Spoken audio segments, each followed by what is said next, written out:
Ei pessoal, boa noite, como vão? Mais uma vez, estudo de quarta-feira.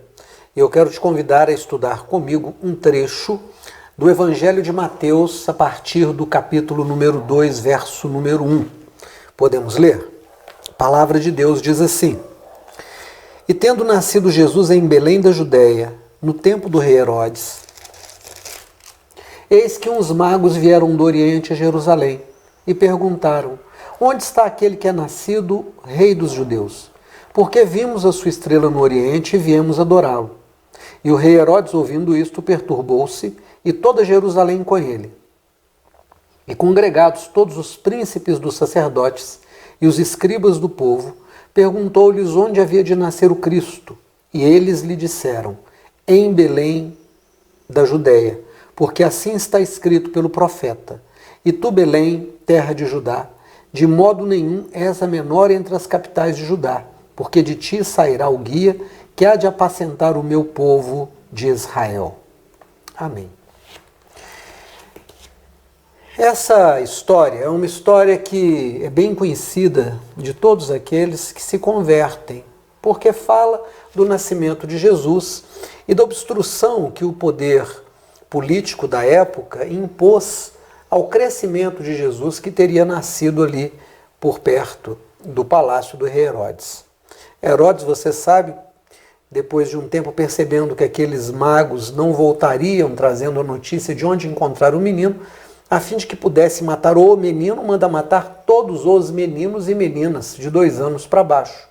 Ele estabeleceu pela data que os magos chegaram dizendo o nascimento de Jesus, um período anterior, um período posterior, e assim ele matou centenas de crianças a fim de poder encontrar Jesus e matá-lo. Bom, a reflexão que eu quero propor hoje para esse texto é a pergunta que os magos fizeram a Herodes ao entrar no palácio do governador: Onde está o Cristo, que é nascido o rei dos judeus?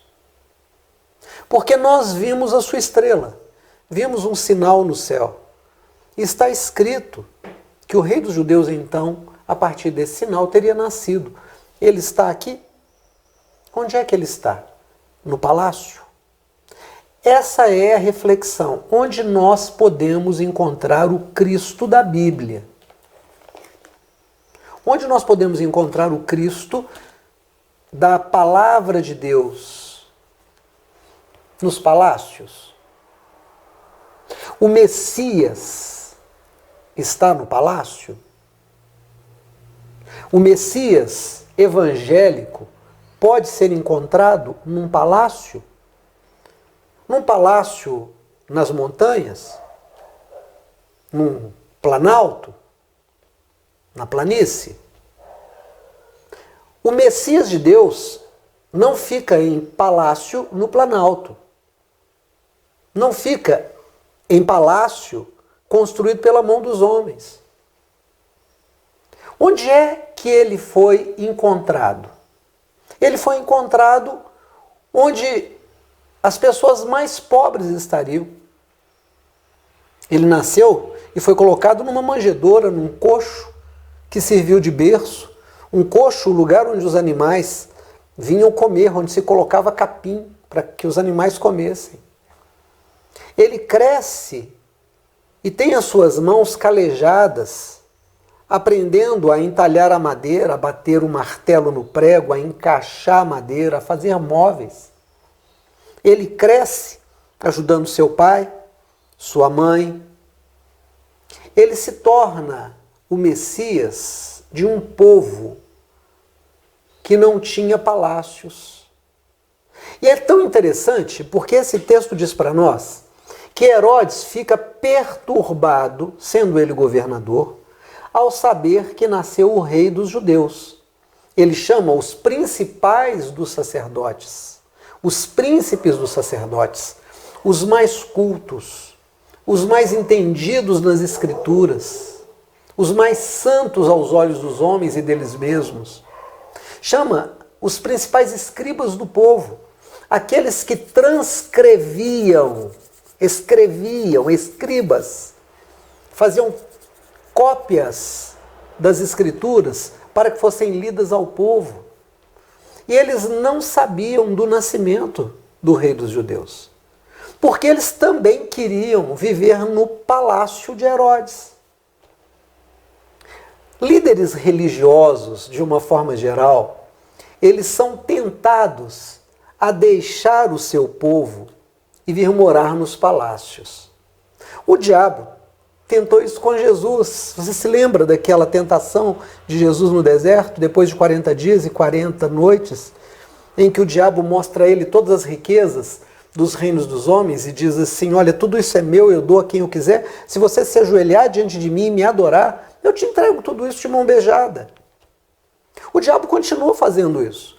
Ele continua trazendo homens e dizendo: por que ser pastor só se você pode subir, ter um plano de carreira divino? Você pode virar bispo, apóstolo, quem sabe papa e talvez até o próprio Deus. É um plano tentador. Por que se contentar em ter gente pobre ao seu lado, se você pode ter nobres junto com você?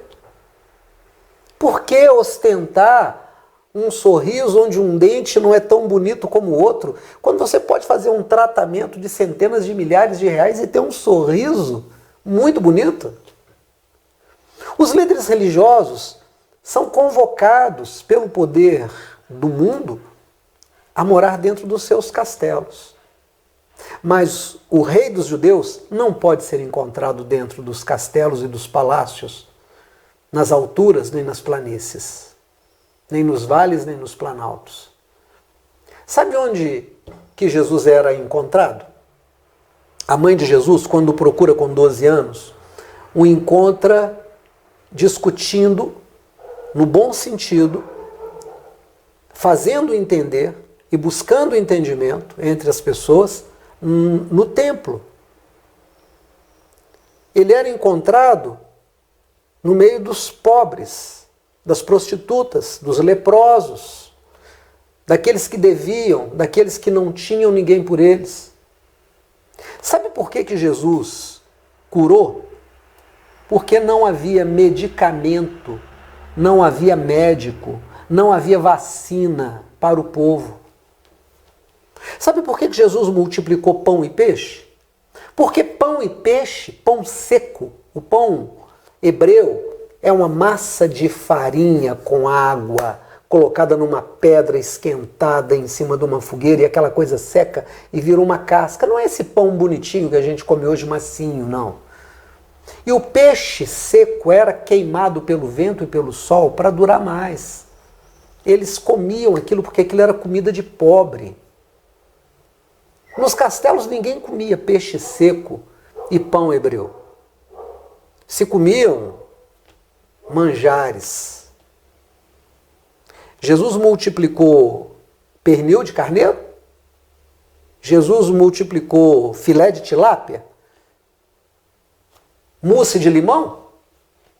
Não, ele multiplicou pão e peixe. Porque era a comida dos pobres. Ele estava com eles. Ele entendia suas demandas, ele atendia suas demandas. Ele disse para os seus discípulos: eu não quero que esse povo que está comigo há 3 dias vá para casa com fome e desfaleça pelo caminho. Eu quero que vocês deem a eles de comer. A igreja é convocada a estar ao lado dos pobres. A igreja é convocada a se levantar contra o poder que oprime o povo. A igreja é chamada na sua essência a pensar numa ética de relacionamento entre quem está no poder e quem concede o poder para ser dirigido. A igreja não pode entrar nos palácios e se aliar ao poder. A igreja não pode se envaidecer de ter pessoas que assumem funções e cargos de poder como seus membros. A vaidade da igreja tem que ser de ser serva, de servir. E como é que se serve a Deus? Você serve a Deus servindo as pessoas. Não dá para servir um Deus que você não vê, oprimindo o Filho de Deus como você que você vê. Então o Evangelho de Jesus, nesse texto, traz uma resposta àqueles reis magos quando eles perguntam: onde está o rei dos judeus? Aqui no palácio? Não, ele não está. Não está. E há muito tempo atrás, o padre Júlio Lancelotti, perguntado sobre como seria Jesus para ele, há muitos anos atrás, ele deu a resposta de que Jesus seria como uma das crianças que naqueles dias ele atendia, na sua maioria negra, pobre, filhos de pais muitas vezes drogados, mas todos empobrecidos e esquecidos pelo sistema. E é engraçado porque não é a ideia que a gente faz de Jesus. A gente faz uma ideia de Jesus, ou aprende a fazer uma ideia de um Jesus de olhos azuis, de cabelos sedosos, de aspecto juvenil. A gente não imagina um Jesus ao lado dos pobres, a gente imagina um Jesus dentro dos palácios.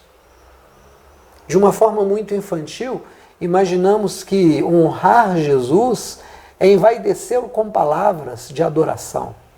O que agrada ao Senhor Jesus é a justiça social, é que o pobre tenha pão sobre a sua mesa, que o pobre possa ter pelo menos 3 refeições dignas por dia, que o povo possa ter, cada parte desse povo, cada elemento desse povo, um teto sobre a sua cabeça e um lugar para voltar.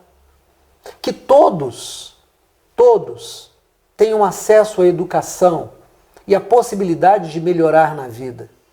Que todos tenham o direito de ir e vir em segurança.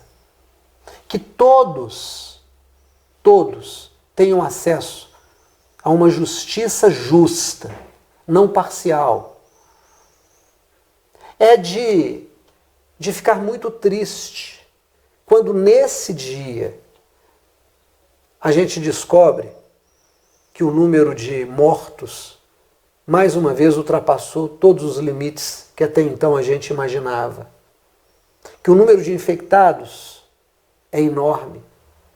Quando se imagina ou se lê a previsão dos especialistas dizendo que pelo menos 100 mil pessoas estarão mortas no mês de abril.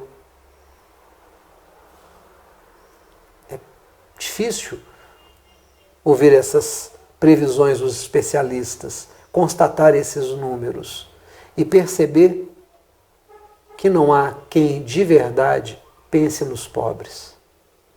E o mais doloroso é perceber que a igreja, que devia ser uma igreja do povo, no meio do povo, para o povo, prefere habitar os palácios e estar entre os poderosos desse mundo. Eu quero te chamar em nome de Jesus a pensar sobre a proposta do Evangelho. Onde você encontra Jesus? No palácio de Herodes? Ou numa caverna, num estábulo? E encontra Jesus numa manjedoura. Pense sobre isso. Pense se Deus realmente está muito preocupado em que os seus líderes e que a sua igreja esteja sentada no poder, ou que ela esteja entre o povo lutando por justiça. Que Deus te abençoe, em nome do Pai, do Filho e do Espírito Santo. Amém.